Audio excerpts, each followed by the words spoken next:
എമ്പുരാൻ സിനിമയിലെ 3 മിനിറ്റ് സീനുകൾ വെട്ടിമാറ്റി എന്ന വളരെ പ്രധാനപ്പെട്ട ഒരു വിവരം കൂടി വരുന്നുണ്ട്. റീ എഡിറ്റഡ് എമ്പുരാൻ നാളെ മുതൽ തിയേറ്ററുകളിലെത്തും. ടി.ജി. സജിത്ത് വിവരങ്ങൾ പങ്കുവെക്കുകയാണ്. സജിത്ത്, നേരത്തെ കൂടുതൽ വെട്ടലുകൾ, അതായത് 10 വലിയ ഭാഗങ്ങൾ വെട്ടിമാറ്റും, 17 ഭാഗങ്ങളിൽ മാറ്റമുണ്ടാകുമെന്നായിരുന്നു. ഇതടക്കമാണോ ഈ 3 മിനിറ്റ് എന്ന കണക്കിലേക്ക് എത്തുന്നത് എന്നാണ് മനസ്സിലാക്കുന്നത് രഞ്ജിത്ത്. എന്തായാലും നാളെ മുതൽ തന്നെ റീ എഡിറ്റഡ് എമ്പുരാൻ വേർഷൻ തിയേറ്ററുകളിൽ എത്തുമെന്ന പുതിയ അറിയിപ്പുകളാണ് വരുന്നത്. കേന്ദ്ര സെൻസർ ബോർഡ് യോഗം അടിയന്തരമായി ഈ വിഷയം പരിഗണിച്ച് അവധി ദിവസമായിട്ട് കൂടി ചേർന്ന് ഇതിന് അനുമതി നൽകിയെന്നാണ് നമുക്ക് ലഭ്യമാവുന്ന വിവരം. അങ്ങനെയെങ്കിൽ നാളെ മുതൽ തന്നെ റീ എഡിറ്റഡ് വേർഷൻ നാളെ മുതൽ തന്നെ തിയേറ്ററുകളിലെത്തും. ഔദ്യോഗിക അറിയിപ്പുകൾ ഇതുവരെ ഉണ്ടായിട്ടില്ല. ഒരുപക്ഷെ അത് നാളെ മുതൽ തന്നെ തിയേറ്ററുകളിലെത്തും. 3 മിനിറ്റാണ് വെട്ടിമാറ്റിയതെന്നാണ് നമുക്ക് ലഭ്യമാവുന്ന വിവരം. 3 മിനിറ്റ് എന്ന് പറയുന്നത് പ്രധാനപ്പെട്ട ഏതൊക്കെ ഭാഗങ്ങളാണ് മാറുന്നത് എന്നതാണ് പ്രധാനപ്പെട്ട കാര്യം. എന്തായാലും 17 ഈ സ്ഥലങ്ങളിൽ എഡിറ്റ് നടത്തുമെന്നതാണ് നേരത്തെ ലഭ്യമായിരുന്ന വിവരം. ഇത് ആകെ ചേർത്താണോ ഈ 3 മിനിറ്റ് സമയം കുറയ്ക്കുക എന്നതാണ് അറിയാനുള്ളത്. എന്തായാലും റീ എഡിറ്റഡ് വേർഷൻ നാളെ മുതൽ തിയേറ്ററിലെത്തുമെന്നാണ് അറിയിച്ചിരിക്കുന്നത്. അതാണ് ലഭ്യമാവുന്ന വിവരം. കേന്ദ്ര സെൻസർ ബോർഡ് യോഗമാണ് ചേർന്ന് ഇത്തരമൊരു അടിയന്തര നീക്കം നടത്തിയത് എന്നും വേണം മനസ്സിലാക്കാൻ. കഴിഞ്ഞ ദിവസം നമ്മൾ കണ്ടതാണ്, തിരുവനന്തപുരം ചിത്രാഞ്ജലിയിൽ തന്നെ ഇതിൻ്റെ റീ എഡിറ്റിംഗ് വർക്കുകൾ നടന്നിരുന്നു. അങ്ങനെ ഏറെ വിവാദ പരാമർശമുണ്ടായിരുന്ന ആ ഭാഗങ്ങളൊക്കെ ഒഴിവാക്കും എന്നാണ് അറിയുന്നത്. നേരത്തെ തന്നെ ഈ ചില പേരുകൾ പരാമർശിക്കുന്നത് വിവാദമായിരുന്നു. ആ പേരുകളടക്കം ഒഴിവാക്കും എന്ന സൂചനയുണ്ടായിരുന്നു. അതുപോലെ തന്നെയായിരിക്കും ഒരുപക്ഷെ സംഭവിക്കാൻ സാധ്യത. എന്തായാലും റീ എഡിറ്റഡ് വെർഷൻ നാളെ മുതൽ തിയേറ്ററിൽ എത്തുകയാണ് എന്നതാണ് മനസ്സിലാവുന്നത്. നേരത്തെ ഈ ആഴ്ച വരുന്ന ആഴ്ച പകുതിയോടുകൂടി ബുധനാഴ്ച അല്ലെ വ്യാഴാഴ്ച തിയേറ്ററിലെത്തുമെന്നാണ് പ്രതീക്ഷിച്ചിരുന്നത്. പക്ഷേ നാളെ മുതൽ തന്നെ റീ എഡിറ്റഡ് വെർഷൻ തിയേറ്ററുകളിലെത്തും. അതായത് ഈ നേരത്തെ പറഞ്ഞതുപോലെ നിർമ്മാതാക്കൾ സംവിധാനം അടക്കം തീരുമാനിച്ച് വളരെ പെട്ടെന്ന് തന്നെ വിവാദങ്ങളുടെ പശ്ചാത്തലത്തിൽ റീ എഡിറ്റഡ് വേർഷൻ തിയേറ്ററിൽ എത്തിക്കുക എന്നുള്ളതാണ്. ഈ നേരത്തെ മ്യൂട്ട് ഉണ്ടാവുമായിരുന്നു ചില ഡയലോഗുകൾ എന്ന് പറഞ്ഞിരുന്നു.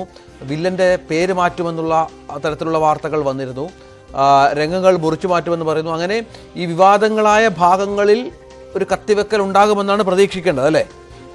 അങ്ങനെ തന്നെയാണ് രഞ്ജിത്ത്. ഒരുപക്ഷെ ഈ 3 മിനിറ്റ് ദൈർഘ്യം കുറയുന്നു എന്നതിനപ്പുറം മറ്റ് ചില പ്രധാനപ്പെട്ട ഭാഗങ്ങളിൽ കൂടി കുറവ് വന്നേക്കാം. അതായത് ഈ വിവാദ പരാമർശമുണ്ടാകുന്ന പേരിൽ മാറ്റം, അതായത് അത് മ്യൂട്ട് ചെയ്യുക പോലെയുള്ള എന്തെങ്കിലും നീക്കങ്ങൾ ഉണ്ടായേക്കാം.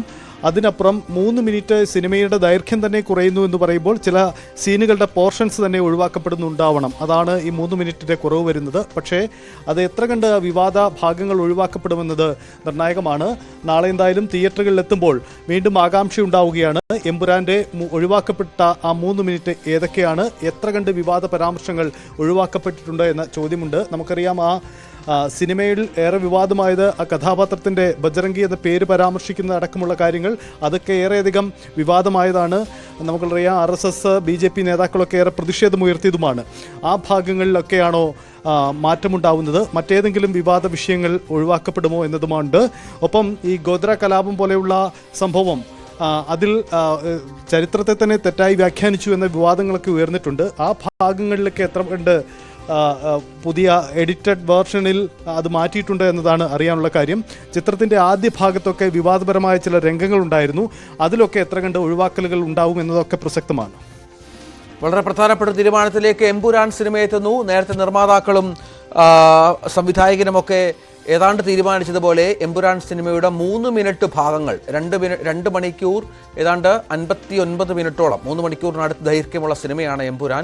അതിൽ 3 മിനിറ്റ് ഭാഗങ്ങൾ, വിവാദ ഭാഗങ്ങൾ വെട്ടിമാറ്റുന്നുവെന്നാണ് മോഹൻലാലും ഇതുമായി ബന്ധപ്പെട്ട് നേരത്തെ ഫേസ്ബുക്ക് കുറിപ്പ് പുറത്തിറക്കിയിരുന്നു. തൻ്റെ പ്രിയപ്പെട്ടവർക്ക് വേദനിപ്പിച്ച് എങ്കിൽ അതിൽ മാറ്റങ്ങൾ ഉണ്ടാകും എന്ന തരത്തിൽ ഇപ്പോൾ അത്തരത്തിൽ കാര്യങ്ങൾ സംഭവിക്കുന്നു എന്നുള്ളതാണ് ഏറ്റവും പ്രധാനപ്പെട്ട വിവരം. നാളെ തിയേറ്ററുകളിൽ സിനിമ എത്തിക്കഴിഞ്ഞാൽ ഇതുമായി ബന്ധപ്പെട്ട് എന്തെങ്കിലും തരത്തിലുള്ള മറ്റു വിവാദങ്ങൾ പൊട്ടിപ്പുറപ്പെടുമോ എന്നുള്ള കാര്യങ്ങൾ ഇനി കാത്തിരുന്ന് കാണണം. ടി.ജി. സജിത്താണ് വിവരങ്ങൾ പങ്കുവച്ചത്.